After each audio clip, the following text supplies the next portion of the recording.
오늘은 출애굽기 89번째 시간이죠. 89번째 모세가 여호와의 영광 속으로 들어가다 라는 제목으로 설교를 전하도록 하겠습니다. 여러분들은 혹시 하나님의 영광에 대해서 생각을 해보신 적 있나요? 그러니까 물론 다들 한 번씩들 생각을 해보셨겠죠? 그러니까 하나님의 영광. 그러니까 우리가 흔히 그런 얘기들을 많이 하잖아요. 우리 성도들은 하나님의 영광을 위해서 살아야 한다. 그리고 또한 그 영광을 저희들이 참으로 즐거워하는 자들이다. 이렇게 저희들이 교회에서 흔히 얘기를 하는데, 근데 하나님의 영광이라는 것을 저희들이 어떤 식으로 체험할 수 있고, 또 하나님의 영광이라는 것을 저희가 어떻게 정의를 내릴 수 있을까요? 그것에 대해서 조금 더 진지하게 생각해 보신 적들이 다들 있을 거라고 저는 믿는데요. 우리들은 오늘 출애굽기 본문을 통하여서 모세가 하나님의 영광 속으로 들어가게 되는 장면을 접하게 됩니다. 모세한테 조금 물어보고 싶은 그런 욕구가 생기는 것 같아요. 이 장면을 보면은. 모세요, 당신은 하나님의 영광을 겪었는데 그 하나님의 영광은 도대체 무엇이었습니까? 라고 물어보고 싶기도 하고, 모세요, 당신이 맛본 하나님의 영광은 당신에게 무슨 영향을 미쳤나요? 라고도 물어보고 싶고. 그러니까 오늘 본문이 특별한 이유는 뭐냐면은, 모세가 물론 시내산에서 자기의 소명을 받을 때에 불타는 떨기나무 아래에서 하나님의 현현을 맛보기도 했지만은, 오늘 기사에서는 완전히 구름 속으로 들어가 하나님의 영광 안으로 들어가는 경험을 하게 된다는 것이죠. 물론 이 모세가 하나님의 영광 안으로 들어갔다라고 해서 하나님의 얼굴을 본 것은 아닐 거예요. 그러니까 제가 성경적인 표현으로 얘기를 하는 겁니다. 아마도 성경적 표현으로 제가 굳이 얘기를 하자면은 하나님의 발등상 정도를 봤겠죠. 그러니까 저희들이 성막이 다음 주부터 성막 설교가 진행될 텐데, 이제 성막이 다 완성되고 나서 하나님의 영광이 그 지성소 안에 있을 때는 모세가 그 지성소로 들어가는 것이 하나님이 거절하십니다. 못 들어가요. 왜냐면은 지금 모세가 구름 속으로 들어가서 하나님의 영광을 맛보는 것보다 더 큰 영광이 거기에 있다는 뜻이거든요. 그러면은 지성소에 있던 하나님의 영광은 어떤 영광일까요? 저희들이 제가 앞서서 이런 질문들을 했잖아요. 하나님의 영광에 대해서 우리들이 생각을 해보았나요? 영광은 무엇일까요? 우리가 뭐라고 정의 내릴 수 있을까요? 라는 질문들을 했었는데, 왜 더 크고 더 좋은 하나님의 영광이 있는데 지성소에서는 모세가 들어오기를 거절당했냐면, 하나님의 영광은 인간에게 치명적인 죽음을 선사할 수도 있기 때문입니다. 그러니까 모세 역시 죄인이고, 죄인이 하나님의 영광을, 그 온전한 영광을 맛본다는 것은 곧 영광에 의해서 거절당하고 그 즉시 하나님의 성 밖으로 쫓겨난다라는 것을 동시에 의미하기도 하니까요. 여러분들, 저희가 영광을 위해서 산다라고 얘기할 때 영광의 본질에 대해서 저희들이 조금 더 생각을 해봐야 될 필요가 있죠. 하나님의 영광은 죄인인 우리들에겐 말입니다, 죄인에게는 굉장히 치명적인 것이에요. 죽음을 가져다 줄 수 있는 것이고 본질적으로 매우 두려운 것이죠.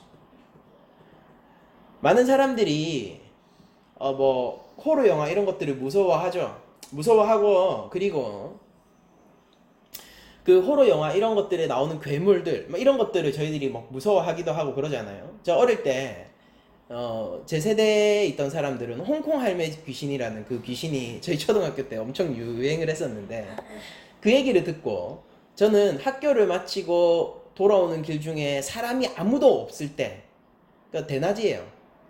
학교를 마치고 돌아오는데 사람이 아무도 없을 때 빨리 뛰어서 집에 갔던 기억이 나거든요. 왜냐면 홍콩 할매 귀신이 나를 잡으러 올까봐. 그런 두려움들이 있었어요. 그런데 그런 두려움, 제가 혹은 경외감이라고 제가 부를게요. 그런 경외감, 두려움 같은 것들은 하나님을 우리가 인식할 때 본질적으로 저희들이 가지고 있어야 하는 감각입니다. 여러분들, 우리가 교회 안에서 쉽게 우리가 하나님의 영광을 위해서 산다, 그 영광을 즐거워한다 라고 얘기를 할 때 우리가 어떠한 강을 건너 어떠한 홍해를 갈라 그런 말을 할 수 있게 되었는지를 우리는 종종 까먹게 돼요.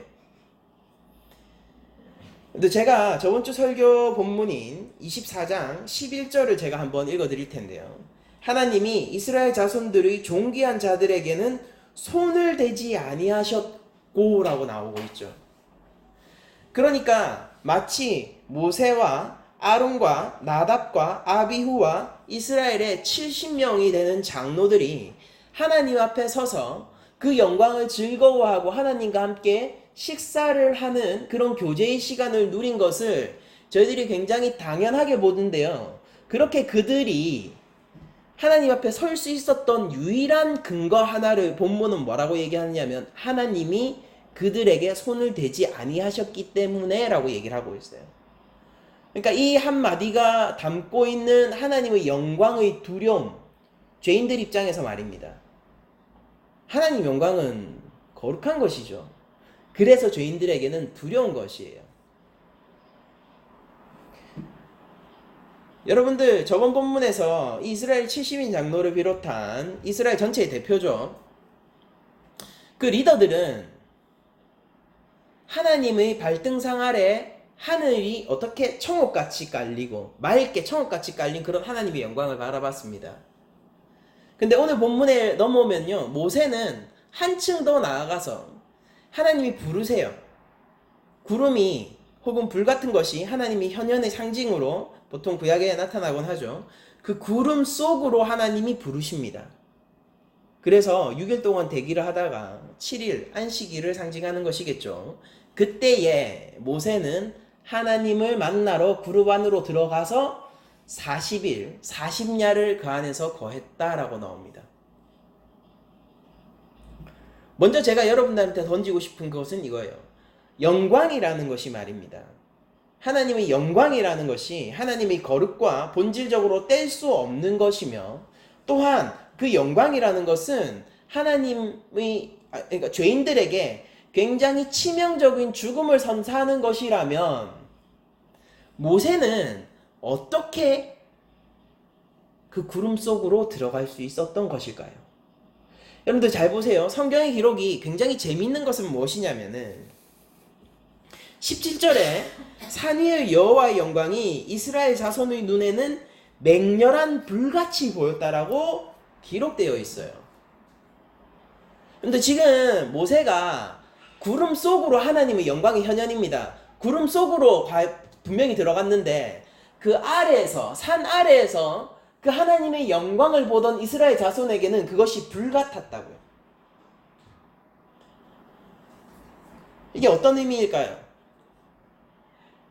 하나님의 영광은 맹렬하고 불타고 있으며 누구도, 그 어떤 죄인도, 의인이라면 갈 수 있겠죠. 그러나 그 어떤 죄인도 접근을 허용치 않는 굉장히 죄인들 입장에서 무섭고 공포스럽고 경외감을 느끼는 것이 당연한 성질이 바로 하나님의 영광 안에 있다는 뜻이라는 것입니다. 모세는 그러나 하나님의 영광 안으로 들어갔어요.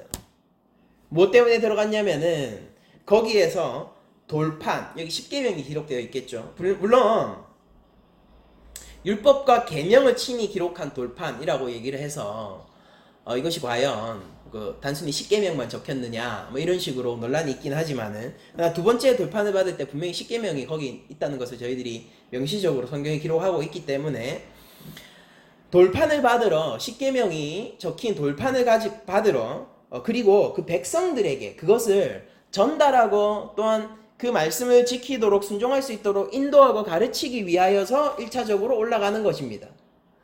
그리고 올라가서 모세는 돌판을 받았고 또 플러스 무슨 얘기를 들었냐면요, 무슨 정확하게는 어떤 명령을 들었냐면요, 성막에 관한 설명을 듣고 그것을 짓는 방법에 대해서, 그리고 실제 백성을 통하여 짓도록 하라는 명령을 받고 내려와요. 40일 동안 그러니까 40일 동안 모세는 하나님 앞에서 성막에 대해서 배웠다라고 저희들이 얘기를 할 수 있습니다. 그렇죠? 좋아요. 한번 정리를 해보죠. 모세는 죄인이에요. 그럼에도 불구하고 하나님의 영광 안으로 들어갔습니다. 이걸 먼저 해결해야 돼요, 우리가. 어떻게? 그는 죽음이라는 강을 건너서 마치 의인처럼 그 앞에 설 수 있는가? 하나님 앞에 설 수 있는가? 그 두 번째, 그렇게 선 모세에게, 심지어 지금 모세가 어떤 상황이냐면요, 아론과 훌에게 자신의 리더직을 완전히 임시적으로 위임한 채 지금 하나님 앞으로 가는 거예요. 하나님이 어떤 형태로 불렀냐면은 모세를, 이거 세속이라고 불러야 될까요? 아무튼 세속으로부터 완전히 근절시키고 거기에서 완전히 분리한 다음에 하나님 앞에 온전히 집중케 하면서, 이런 적 없습니다. 하나님께서 한 번도 이러신 적이 없어요. 근데 유일하게 이 순간만 그래요. 모세를, 그게 모세의 사명이잖아요, 이스라엘 리더가 되는 게. 근데 심지어 그 사명의 일에서 잠시 떨어뜨려 놓는 것처럼까지 하면서 자신의 앞으로 부르는 유일한 순간이 지금 오늘 본문의 순간이거든요. 그럼 하나님은 그렇게 중요한 순간에, 모세가 온전히 하나님께 집중할 수 있는 그 순간에 왜 성막에 대해서 가르쳐 주셨는가? 성막이 뭐길래? 율법은 어떻습니까? 우리가 딱 생각할 때 성막보단 율법이 좀 더 중요한 거 아니에요? 저만 그렇게 생각했었습니까? 우리가 딱 생각했을 때 성막은 그냥 건물이잖아요. 건물보다는 하나님의 그 백성들에게 실제로 어떻게 살라고 명령하신 그 율법이 더 중요한 거 아닙니까? 언뜻 생각하기에는 말이에요. 근데 왜 하나님은 그를 소명의 직분에서 잠시, 이 마치 휴가와도 같은 거예요, 완전히 떨어뜨려 놓은 다음에 아론과 훌에게 문제가 있으면은 그 백성들이 그 앞으로 나가게 하라 라는 명령까지 하시면서, 모세가 물론 그렇게 얘기를 했죠. 근데 하나님의 뜻입니다. 그렇게까지 하시면서 자신의 앞으로 온 모세에게 왜 하필 하고 많은 것들 중에서 성막을 얘기해 주셨냐라는 거예요. 우상숭배에 대해서 좀 더 근원적인 가르침을 주시는 건 안 됐던 건가요? 아니면은 율법의 정신을 통해서 고고하게 흐르고 있는 생명에 대한 그 깊은 가치에 대해서 조금 더 설명해 주셨더라면 더 좋지 않았을까요?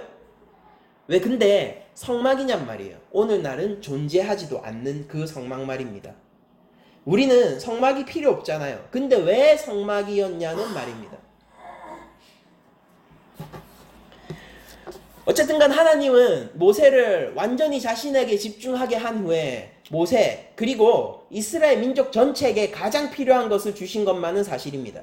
그리고 그것이 성막이라는 것도 변치 않는 진실이에요. 여러분들, 저는 이 지금 시내산에서 모세를 불러 세워서 하나님이 그 구름 속으로, 그 영광의 현현 속으로 40일 40야를 부르신 그 장면을 신약에서 재현되는 것을 저는 한번 보게 되는데요. 저희들이 오늘 본문을 더 깊게 이해하기 위하여서 마태복음을 한번 찾아보도록 하죠. 마태복음 17장 1절에서 8절까지의 말씀입니다. 마태복음 17장 1절에서 8절까지의 말씀입니다. 제가 읽도록 할 테니 여러분들 눈으로 따라와 주셔도 좋을 것 같습니다. 6일 후에 예수께서 베드로와 야고보와 그의 형제 요한을 데리고 따로 높은 산으로 올라가셨는데, 지금 여러분들 구별되어 있는 몇몇만 데리고 올라가셔요. 산으로 올라가세요. 장면이 비슷하죠. 구별되어 있는 몇몇만 지금 산으로 올라갔었잖아요. 출애굽기 본문에서도. 2절입니다.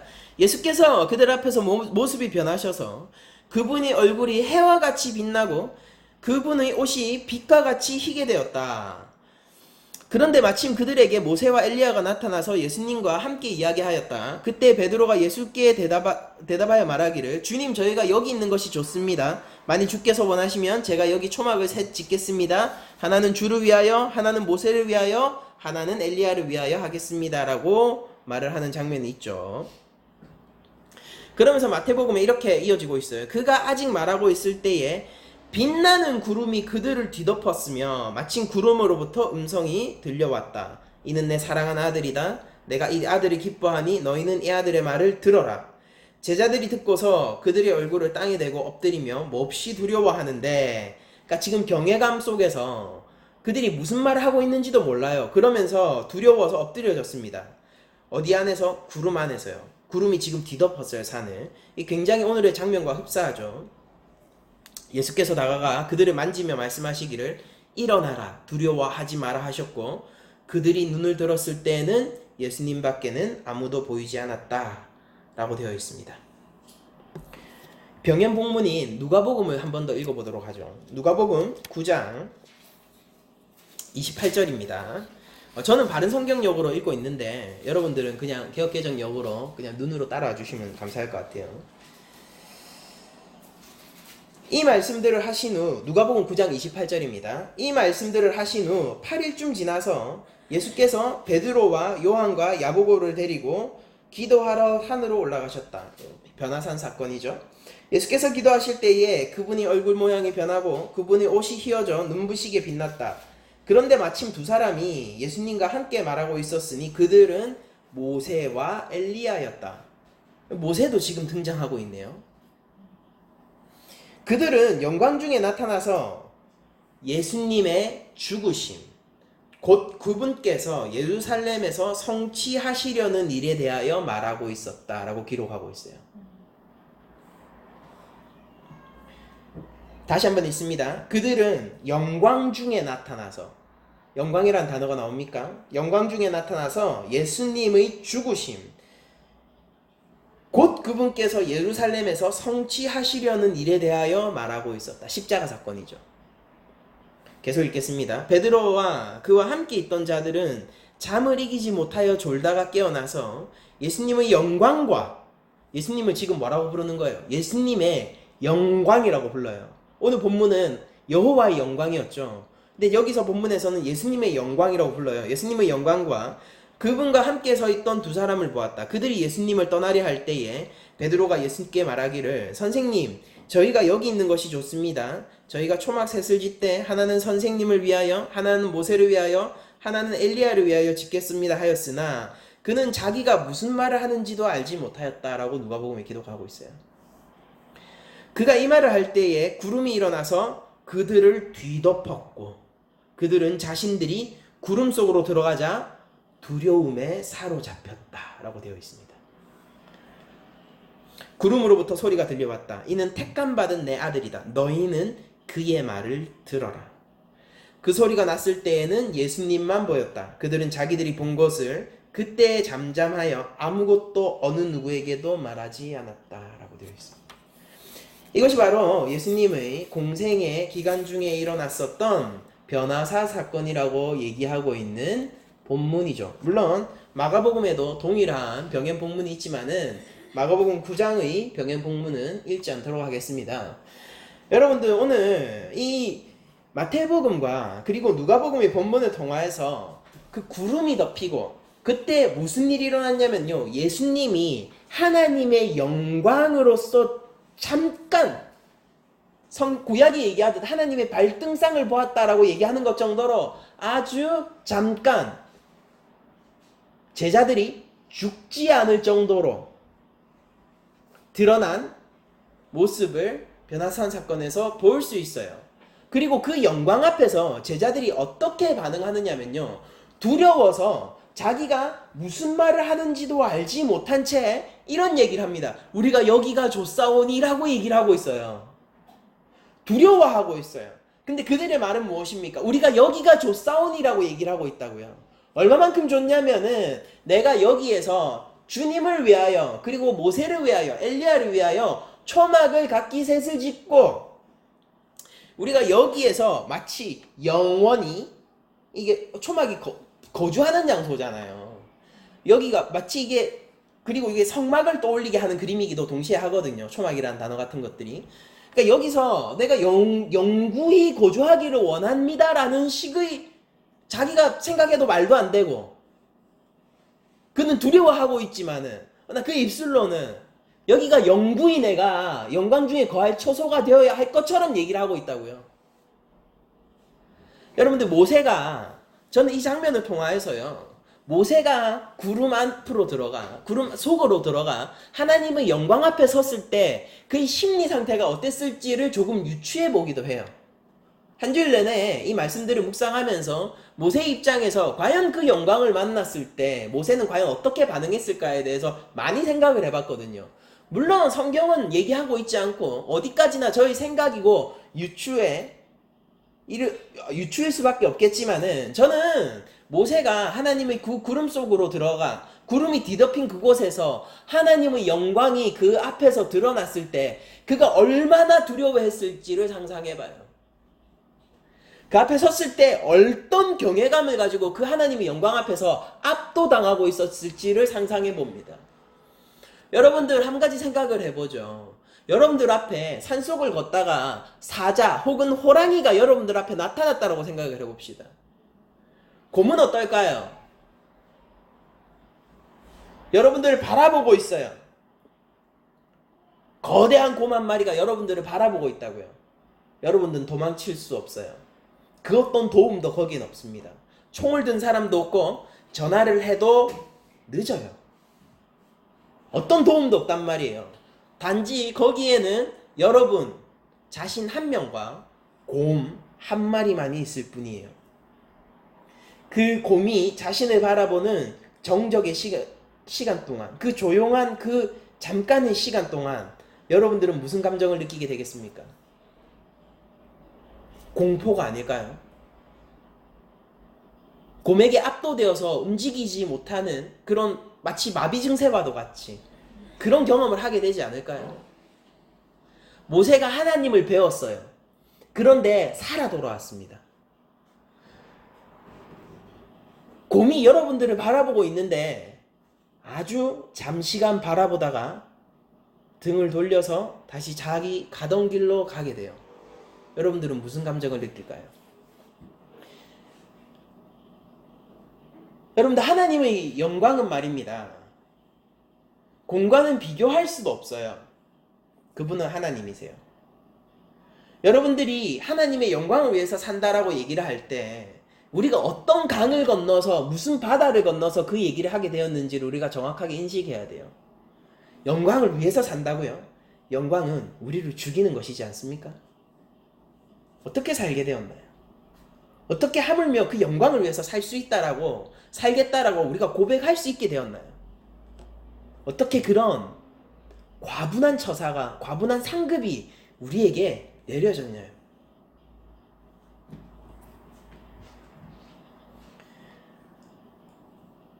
모세는 모든 일상의 업무에서 벗어나 하나님이 부르시는 곳으로 갔습니다.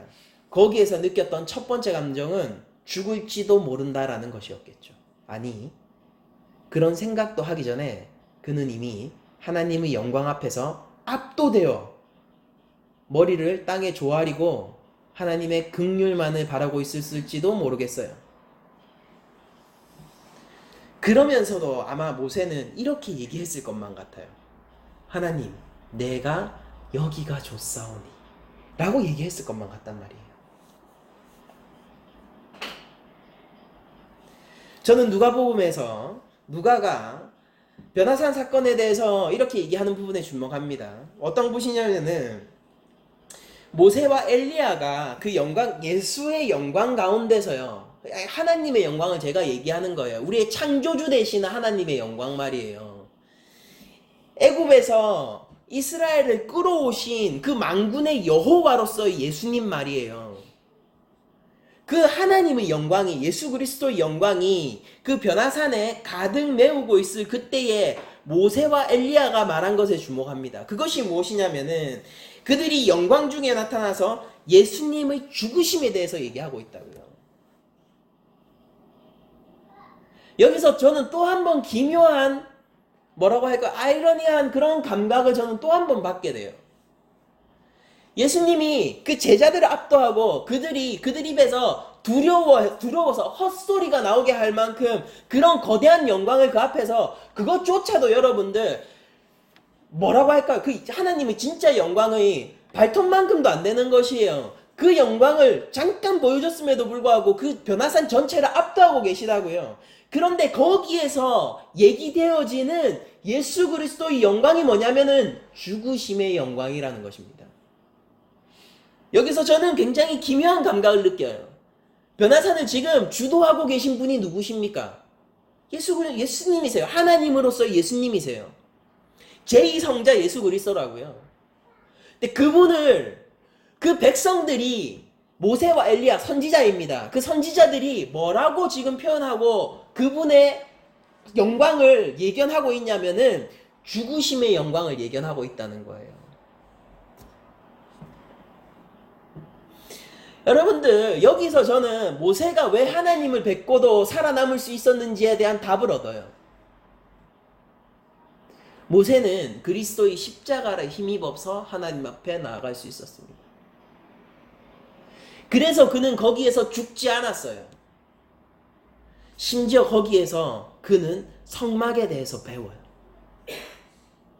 여러분들 제가 성막에 대해서 말씀을 드릴 텐데 앞으로 계속 다음 주부터 설교가 쭉 이어져 나가겠죠.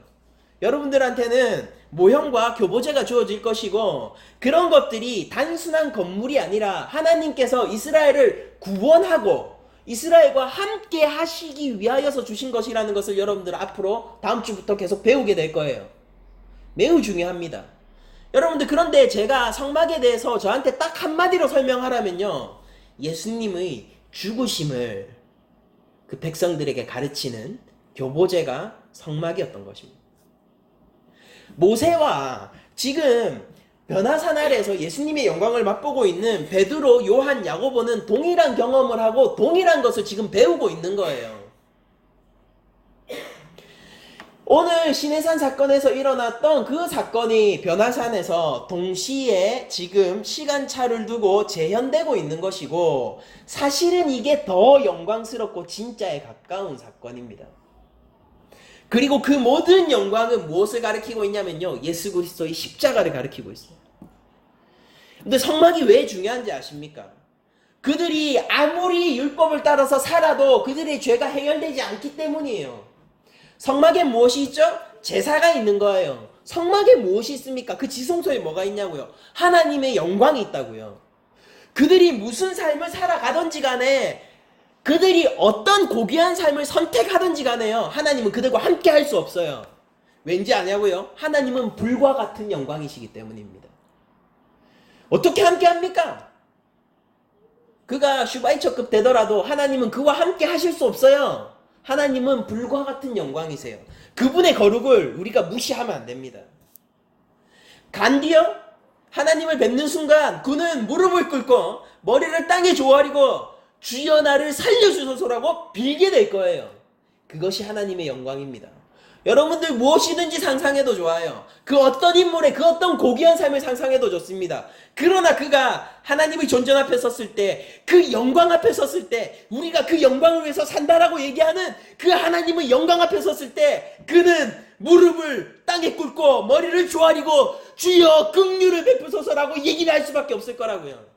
그게 바로 하나님의 영광이십니다. 그게 바로 우리 주의 거룩이세요. 여러분들 왜 성막에 하나님이 영광이 있다는 게 무슨 기적이고 어떤 일인지 여러분도 아십니까? 성막이 아니라면은 그 이스라엘 백성들은 하나님과 함께 할 수 없어요. 그 가운데 하나님이 계실 수 없다고요. 이스라엘 백성 가운데 그 진 가운데서 하나님이 거하시고 계시다고, 거기 거주하시고 계시다고요. 거기 상주하시고 계시고 그들과 함께 하고 있다고요. 우리가 이 장면을 잘 알잖아요. 임마누엘이라 하라. 예수 그리스도 하나님이 그 백성과 함께 할 것이라는 임마누엘이라는 이름, 누구의 이름입니까? 예수님의 이름.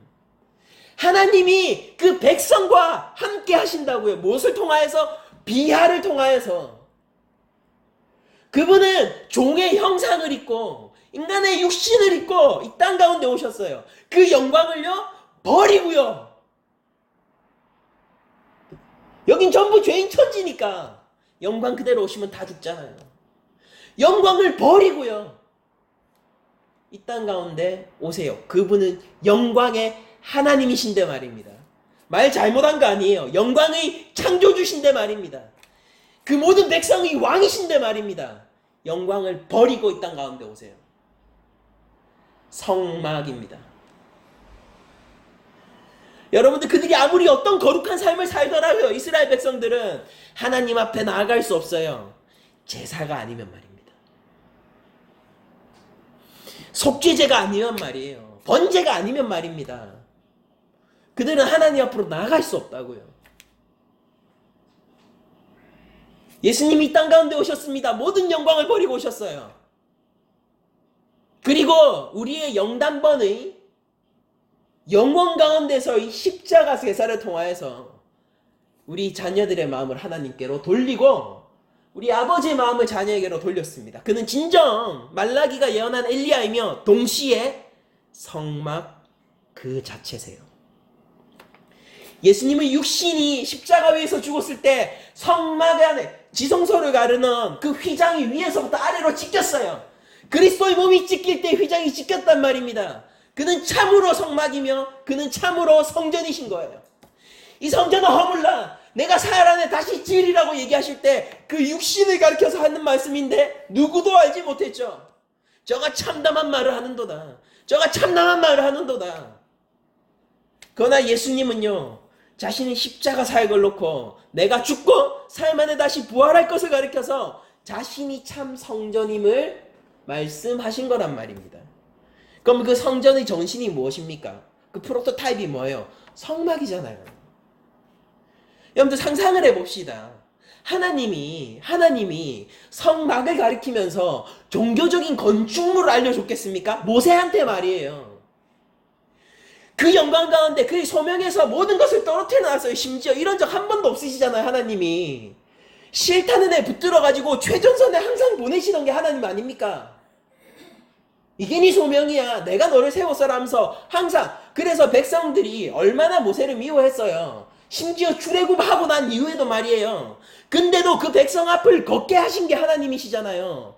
그런데 그 하나님이 마치 마음을 바꾸신 것처럼 그에게서 모든 소명의 일을 벗어나 내 앞으로 와. 너 이거 꼭 듣고 이해하고 백성들에게 전하고 백성들이 이것을 따르도록 해야 돼 라고 얘기하시는 그 순간에 성막을 가르쳐 주시고 계시다고요.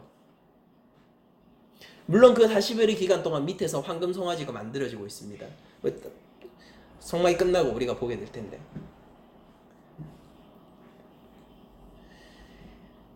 모세는 그때야 비로소 이해했을 거예요. 성막에 대한 진정한 의미를 알고 오실 메시아, 그 메시아를 알게 된 이후에 모세는 비로소 신명기에 나온 나 외에 한 선지자가 올 것인데 라는 그 설교를 할 수 있게 되었을 거예요. 이 순간에 말입니다. 배웠거든요. 성막이 무엇인지 알게 됐을 거예요. 그때서야 이해했을 것입니다. 왜 내가 여호와의 영광 앞에서 이렇게 심히 두려워 떨며 내가 죽을 것 같은데도 불구하고 내가 그 영광을 흠미할 수 있고 그 영광을 사랑할 수 있고 그 영광을 위하여서 살 수 있는지를 그때서야 이해하게 됐을 거예요. 성막에서 드려지는 그 제물의 이야기를 들으면서 모세는 어쩌면 눈물을 흘렸을지도 모릅니다. 가슴을 치면서 이렇게 얘기했을 거예요. 죄인인 나를 위하여서 오신 예수 그리스도여 라고 얘기했을지도 모르겠어요. 그러나 그런 감각이 저에게 말씀을 묵상하는 동안 저를 지배하고 있었습니다. 모세는 제사장의 의복을 하나님 앞에서 전달받으면서요, 이스라엘 전체를 짊어지신 메시아에 대해서 심히 깊이 묵상했을 것입니다. 그가 죽으러 하나님 옆에 나아가야 하는, 지성소 앞으로 나아가야 하는, 자신의 피를 흩뿌려야 하는 그 제사장에 대해서 그가 심히 깊이 묵상했을 거라고요. 하나님의 영광이 밑에서 볼 때는 불과 같지만은요, 모세는 그 불 가운데로 들어갔음에도 불구하고 구름 속으로 들어갔고 하나님의 얼굴을 배웠음에도 불구하고 살아나왔습니다. 무엇 때문에 그렇습니까? 성막 때문이에요. 성막을 전달하기 위해서예요. 근데 그 성막이 무엇입니까? 우리 주 예수 그리스도입니다. 그리스도의 그림자였어요. 저는 이 시간 여러분들에게 이런 얘기를 하기로 원해요. 하나님 분명히 먼저 율법을 주시고 그 다음에 성막을 주셨습니다. 그게 무슨 뜻인지 아세요? 율법을 주시고 그것이 충분치 않아서 그것을 완전히 채우는 것을 주셨다라는 소리예요. 먼저 율법을 주셨어요. 너희가 마땅히 행할 바를 알라 이렇게 말씀하셨습니다. 그리고 백성들은 그 안에서 좌절할 것을 하나님은 아셨죠. 그 안에서 자신의 죄인됨을 고백하도록 하나님은 이미 율법을 통하여서 그들에게 죄인됨의 고백을 요구하시고 계셨죠. 그리고 나서 거기서 끝이 아니라, 심판이 아니라 불과 같은 여호와의 영광이 그 안에 거하면서도 그들을 사르지 않는 성막을 주셨어요. 거기에선 재물의 배가 갈라집니다. 그리고 거기엔 하나님의 영광이 있는 곳이에요. 그 재물을 통하여서 이스라엘 백성들은 거룩해지는 거예요. 정결한 삶요? 그것이 정말로 하나님의 거룩으로 우리를 인도할까요? 그 어떤 삶이 우리 하나님의 거룩으로 인도합니까? 하나님의 영광 앞에 서서 어떻게 살아남을 수 있냐고요? 모세가 어떻게 그 간극을 넘었냐고요? 우리를 위하여서 몸이 찢어지신 예수 그리스도. 그 십자가 사역에 어떻게 우리가 하나님의 영광을 논할 수 있겠습니까? 예수님의 십자가 영광은요, 하나님의 영광이에요. 하나님의 영광이라고요. 여러분도 어떤 영광을 위해서 사시겠습니까? 하나님이 무엇을 기뻐하신다라고 여러분들 생각하시는 거예요. 영광을 위한 삶의 그림을 여러분들은 어떤 형태로 그리고 계시냐고요. 이것을 정말로 묻고 오늘날 교회에, 아니 어느 시대의 교회나 교회가 있다면은 무조건적으로 도전되어야 할 질문이 저는 이것이라고 생각합니다. 영광을 위해서 산다라고 하면은 그 영광은 무엇이고 영광을 위한 삶의 형태는 무엇이냐라는 것이에요. 여러분들, 이 질문을 제가 이렇게 바꿔서 얘기할 수 있어요. 여러분들은 그리스도를 구주로 모시고 계십니까? 여러분들 삶을 예수께서 정말로 붙들고 계시고 삶의 주인이 예수님이 맞으세요? 어릴 때 수많은 사람들이, 제가 지금 생각해보면요, 어릴 때 수많은 사람들이 간증을 와가지고요, 자기가 어떻게 성공했는지 성공담을 늘어놓은 채 이것이 하나님의 영광을 위한 삶이다라고 얘기했던 것을 수없이 들었던 것 같아요. 부러워했죠. 지금 와서 생각해보면요, 하나님이 주신 그 복을 제가 부러워하고 그것을 탐닉했었지, 정작 예수 그리스도의 십자가 영광을 탐닉한 적은 없었습니다. 수많은 크리스천들이 예전에 저와 같은 그 함정에 빠져있지는 않을까요? 영광이라는 것이 여러분들 그냥 마냥 좋기만 하고 너무 캐주얼하고 가볍게 소비되고 있는 건 아닙니까? 하나님의 것인데 말이에요. 하나님의 거잖아요. 하나님의 영광이잖아요. 우리가 어떻게 성도면서 그 영광을 캐주얼하고 가볍게 다룰 수가 있는 거예요? 영광이 뭐예요? 영광 앞에 여러분들 설 수 없는 자들이잖아요. 우리 모두는 어떻게 영광을 위해서 살아간다는 얘기입니까? 진짜 우리 가운데 계신 성막의 그 우리가 흔히 말하는 쉐키나의 영광 얘기하면서 그거 막 와 이러면서 그 마치 그 영광이 우리 가운데 다시 회복되어야 될 것처럼 그런 식으로 막 얘기하는 사람도 있죠. 친유대적인 사람들 막 얘기하잖아요. 웃기지 말라 그러세요. 그보다 더한 영광이 우리 가운데 있습니다. 예수 그리스도의 십자가 영광이 우리 가운데 있어요. 그 십자가 영광을 떠나서 우리 교회가 설 수 있냐고요? 여러분들, 십자가 영광 없이 여러분들은 영광을 알지 못하는 것이에요. 십자가 영광을 바라보세요. 하나님의 영광이 어떻게 죄인을 사르는지 말입니다. 예수 그리스도가 하나님 앞에서 어떻게 거절당하고 아버지가 그 아들을 어떻게 집 이겼는지를 보세요. 포도주를 만드는 그 틀 안에 포도를 넣고 집 이기는 것처럼 하나님이 그 진노의 도끼를 그 아들에게 가했단 말입니다. 그걸 보면서 하나님의 영광과 거룩을 바라보십시오. 죄가 없으세요, 하나님은. 이것이 두려움으로 다가와야 돼요. 하나님에 대한 경외감으로 우리에게 다가와야 합니다. 여러분들, 하나님이 말씀하세요. 그런데 말씀하세요, 우리 가운데. 나의 영광을 위해서 사는 것이 인간을 만든 나의 목적이다라고 하나님이 말씀하신다라면 여러분들 그 가운데서 절망하지 않겠습니까? 다만 여러분들이 십자가의 영광을 모른다면 말입니다. 무슨 쉐크나의 영광 그러고 있어요. 그보다 더한 영광이 우리 가운데 있습니다. 그분이 하나님이세요. 그분이 예수 그리스도의 십자가가 우리 교회 가운데 꽂혀 있단 말입니다. 그 보혈 없이 나아간다고요. 어떻게 영광을 위해서 산다라는 말이 그렇게 가볍게 할 수 있습니까? 하나님의 영광이 뭔지 안다라면 말이에요.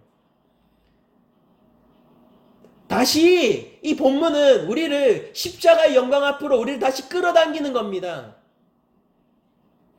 모세가 40일, 40야를 통하여서 성막에 대해서 배우고 그 이후에 그는 진정으로 자기의 소명의 길을 아마 찾게 되었을 것입니다.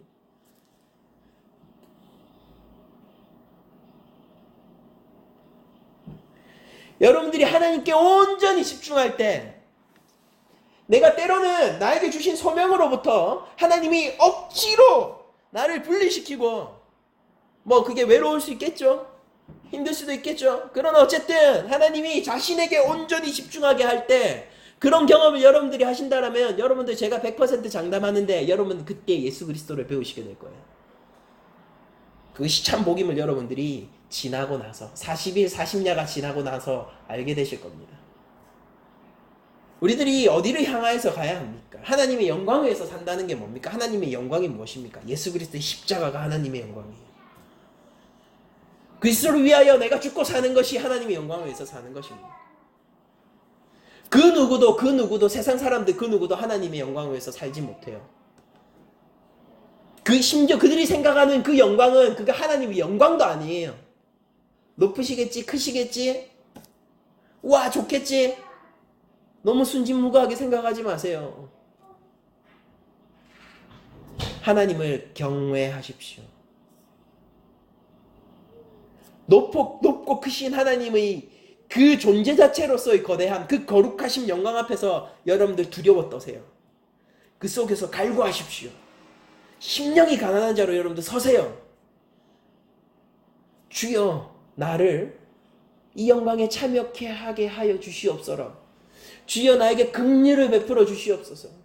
내가 이 영광 앞에서 살라 타 없어지지 않는 자가 되게 하여 주시옵소서. 여러분들 낮고 낮은 곳에서 하나님 앞에서 기도하십시오. 그리고 그때 그리스도의 십자가가 여러분들에게 어떻게 영광이 되고 우리를 어떻게 영원한 영광 가운데, 여러분들 40일의 영광 가운데서도 모세는 얼굴이 빛났다니까요. 이 잠깐의 영광 가운데서도요 베드로는 두려워 떨었어요. 근데 어떻게 우리를 영원한 얼굴과 얼굴을, 심지어 얼굴과 얼굴을 마주하는 그 영광 가운데로 십자가 영광이 우리를 이끄는지를 여러분들 아시게 될 거예요. 그때가 되면은 여러분들 이렇게 얘기할 거예요. 내가 이 영광을 위해서 살기를 원합니다라고요. 기뻐서 그렇게 얘기하실 겁니다. 그렇게 하고 싶으실 거예요. 영광을 위해서 살아야 해요가 아니라 내가 이 영광을 위해서 무엇을 해야 하죠라고 얘기하면서 여러분들은 다시 율법을 보시게 될 거예요. 내 삶에 대해서 다시 점검하시게 될 거예요. 내가 죄를 미워하는 삶을 위하여서 선한 싸움을 싸우기를 결단하게 될 겁니다. 바울처럼 말입니다. 베드로처럼 말입니다. 야고보처럼 말입니다. 영광을 위해서 사십시오. 그러나 그 이전에 여러분들이 아셔야 하는 것은 하나님의 영광이 무엇인가, 이것에 대해서 여러분들은 아셔야 합니다. 그리고 십자가의 영광이야말로 우리가 찬란하게 빛나는 하나님의 영광으로서 우리가 영혼 가운데서 묵상해야 할 하나님의 영광임을 여러분들 또한 아셔야 돼요. 제가 언젠가 14시간에 그런 얘기했잖아요. 여러분들, 우리들은 하나님의 영광을 다 알지 못합니다. 그런데 하물며 그 하나님이 영광을 버리고 이 땅 가운데 오신, 성육신하신, 그러고 죽으신 그 십자가 영광은 우리가 어떻게 다 이해하겠습니까? 라고. 천국에서 우리를 영원 가운데서 우리를 찬양케 하고, 천국의 그 영원상 안에서 우리가 영광을 즐거워하고, 우리 성도들이 이제 진짜 하나님 백성이, 하나님 자녀들이 천국에서의 삶을 끊임없이 주도해 나가는 것은 예수 그리스도의 십자가 영광일 거라고 제가 말씀드린 적 있지 않습니까? 많은 크리스천들이 영광을 위한 삶을 도덕적인 삶으로 취하는 것을 많이 봤습니다. 영광을 위한 삶을 윤리적인 삶으로 취하는 것도 많이 봤어요. 영광스러운 삶은 세속적인 성공을 하나님께 바치는 삶이라고 거짓말하는 것도 수없이 봤습니다. 어디 하나님 영광이 있어요 거기에? 진짜 거기 하나님 영광이 있습니까? 제가 알고 있는 하나님 영광은 딱 하나밖에 없는데요. 골고다의 십자가.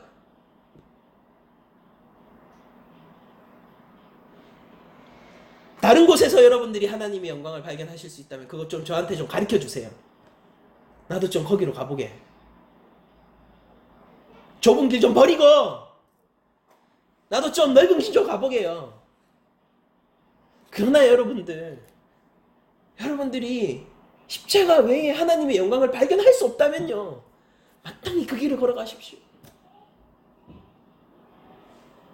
변화산 사건에서 말씀하시는 성부의 그 말씀을 잊지 마세요. 이는 내 사랑하는 아들이라. 너희는 그 말을 반드시 지켜 따르라.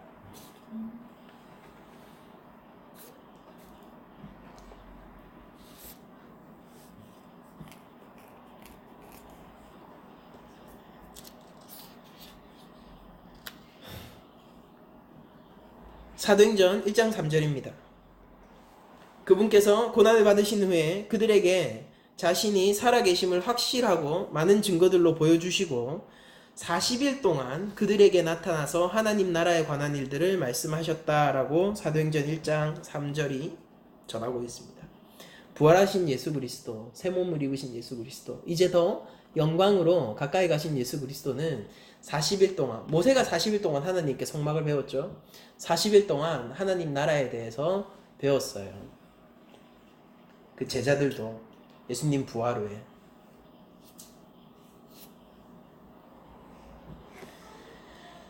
여러분들, 우리가 온전히 하나님께 집중한다라는 뜻은 온전히 예수 그리스도께 집중한다라는 뜻입니다.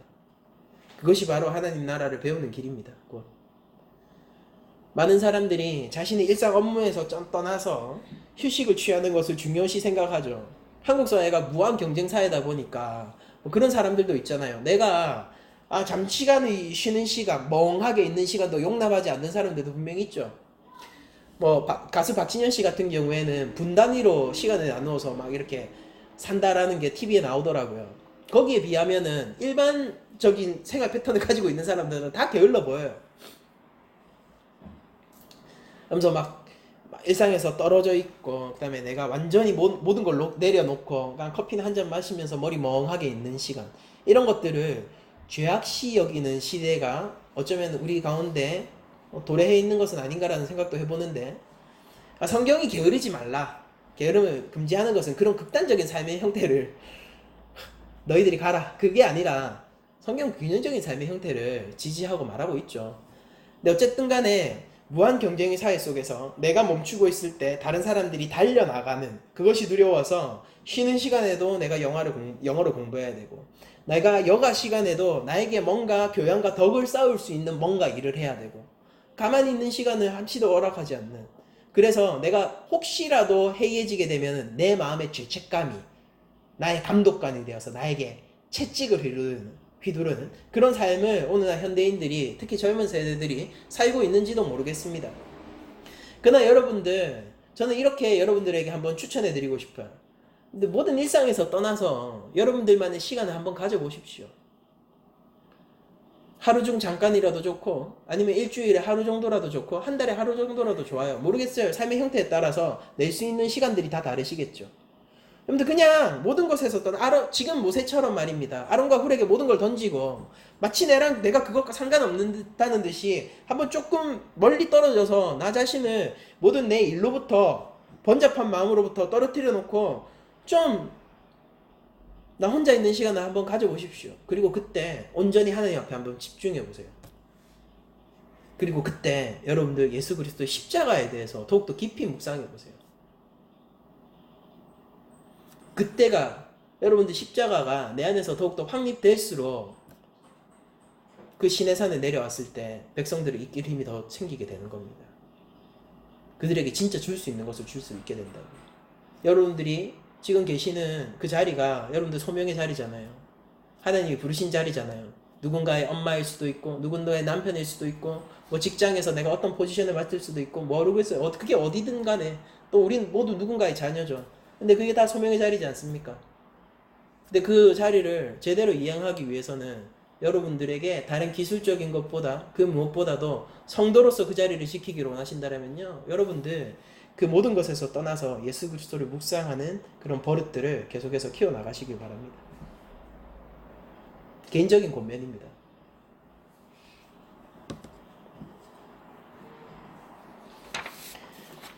제가 여러분들에게 반드시 드릴 수 있는 말씀은 이것뿐입니다. 여러분들 40일을 모세가 산 위에서 머물면서 그는 육의 양식에서부터 멀어졌었죠. 그럼에도 불구하고 그는 생명력이 넘쳐 흘렸습니다. 이것이 우리에게 주는 메시지가 있을 거예요. 그는 생명의 근원이신 하나님으로부터 직접 생명을 공급받고 있거든요. 우리의 생명의 근원은 어디에 있습니까? 삼일체 교리를 우리가 아직 가지고 있습니다. 삼일체 하나님이 우리 생명의 근거이시고 공급원이시죠. 사람이 떡으로만 살 것이 아니라 말씀으로 산다는 예수 그리스도의 그 시험을 이겨낸 그 말씀이 오늘날 낮은 자리 교회를 지배하기를 원해요. 저는 제 삶을 이끌고 가기를 원합니다. 그 말씀.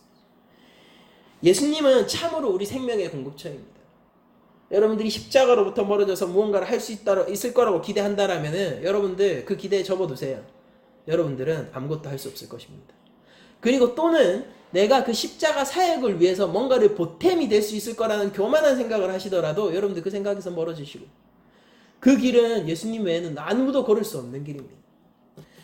우리는 영광을 위해서 산다라고 얘기하고 하나님의 영광을 즐긴다라고 얘기하면서 무리하게 율법적인 삶을 살아가기도 해요.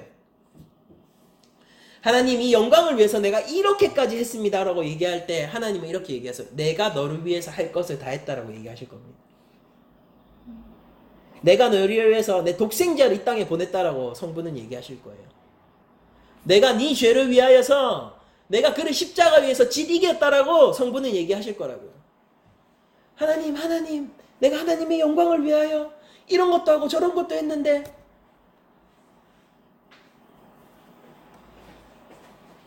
좋아요. 여러분들이 독생자를 보낸 성부의 일보다 더 큰 일을 할 수 있다라면 하나님의 영광에 도움이 되실 거예요. 그러나 그렇지 않다면은 그런 교만한 생각은 애당초 접어두시길 바랍니다. 우리 길이 어디 있습니까? 우리는 십자가에 감사하고 예수 그리스도의 구원 앞에서 감사하면서 마땅히 우리의 할 것들을 하는 삶이 그 영광을 위한 삶이 될 거예요. 우리가 하나님의 영광에 무언가를 보태드리는 삶이 아니라 하나님의 영광이 우리 삶을 지배하는 삶 속에서 우리가 영광을 위한 삶을 살 수 있게 될 거예요. 내가 하나님 위해서 뭐를 해드려야 되고 뭐도 해드려야 되고 뭐도 성취해야 되고 그 삶 가운데는 여러분들 끊임없는 자책감과 끊임없는 죄책감만 있을 겁니다. 성공하지 못할 거예요. 심지어는 100% 실패할 거예요. 그러나 하나님의 영광이신 예수 그리스도의 십자가가 내 삶을 덮고 있고 하나님의 영광에 경도되고 하나님의 사랑 앞에서 내가 감사하고 그로 말미암아 내 주 예수 그리스도를 더욱더 사랑하는 그 삶에 참으로 축복이 있을 것이고, 그 삶만이 하나님의 영광을 위한 그 우리의 삶의 형태를 만들어 줄 것이고, 그 삶만이 심지어 우리가 하나님의 영광 앞에 섰을 때도 죽지 않도록 해줄 거예요. 그리고 우리를 영원한 영광으로 이끌어가는 삶을 준비하게 할 겁니다. 누군가, 여러분들 우리 수명을 알 수 없죠. 제가 내일 죽을 수도 있고, 뭐 누구나 알 수 있는 거는 우리 육신에는 수명의 한계가 있다는 것입니다. 여러분들 천국이 우리에게 이미 와 있고 우리는 천국을 동시에 향하여 나아가고 있습니다. 이 삶을 여러분도 헛되이 소비하지 마세요. 이 삶을 헛되이 소비하지 마시고 이 삶을 하나님의 영광을 위해서 사시기 바랍니다. 여러분들 천상의 삶을 준비하세요. 여러분들 예수님을 다시 만날 그날을 준비해 두세요. 우리 아버지를 만나서 아버지 처음 뵙겠습니다라고 얘기하는 사람이 아니라 아버지 내가 아버지를 그리워했습니다라고 하나님을 만났을 때에 그 문 앞에서 감격의 눈물을 흘릴 수 있는 삶을 준비해 나가세요. 여러분, 하나님이 여러분들 삶을 허락하시고 매일 아침에 눈뜨게 하시는 이 시간들을 여러분들 헛되이 소비하지 마시고 여러분들 하나님의 영광을 위해서 살아가시길 바랍니다. 이제 여러분들은 아시잖아요. 영광이 무엇인지, 그 위험한 영광이 어떻게 우리에게 기쁨이 되었는지, 그 죄인을 사르는 영광이 어떻게 우리가 추구해야 할 것이 되었는지, 십자가의 영광이 우리 낮은 자리 교회 전체를 덮고 그리스도의 십자가의 영광이 우리 개개인의 삶 하나하나를 도전하며 움직이며 지배하기를 간절히 축복드리고 축원드리면서 이번 주 모든 말씀을 마치도록 하겠습니다.